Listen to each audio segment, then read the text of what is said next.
Hey everyone, welcome to a new mini blog. তো কেমন আছো তোমরা সবাই? আশা করছি খুব ভালো আছো। তো আজকে বিকেলবেলা চলে গেছিলাম একটু ছাদে নিজেদের গাছের একটু পরিচর্যা করতে। ব্যালকনিতে যা যা গাছ ছিল সবই তো এখন ছাদে এনে রেখেছি, আর তাতে করে ভীষণ ভালো হয়েছে। লেবু গাছে অনেক পাতা গজিয়েছে, আর সাথে করে কিন্তু একটা লেবুও ধরেছে। তাই ভাবলাম বৃষ্টি যখন এখন রোজই হচ্ছে, তো ইনডোর প্ল্যান্টগুলোকেও একটু বৃষ্টিতে ভেজানো যাক।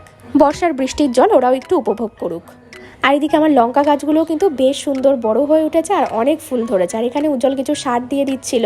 ছাদে আসতে আমার ভীষণ ভালো লাগে। বিকেলের দিকে একবার হলেও চেষ্টা করি ছাদে আসার। আর এই ভালো লাগার কারণ হলো খোলা আকাশ। এত বড় খোলা একটা আকাশ দেখলে মনটাও যেন অনেক ভালো হয়ে যায়। আর এদিকে চুলটা বাঁধতে গিয়ে আমার এত সুন্দর ক্লিপটাই গেল ভেঙে। এটা আমার ভীষণ প্রিয় একটা ক্লিপ ছিল। প্রায় 7-8 মাস ধরে আমি এই ক্লিপটা ইউজ করছি, এতই ভালো লাগে আমার। কিন্তু আজ থেকে এর সঙ্গ ছাড়তে হবে।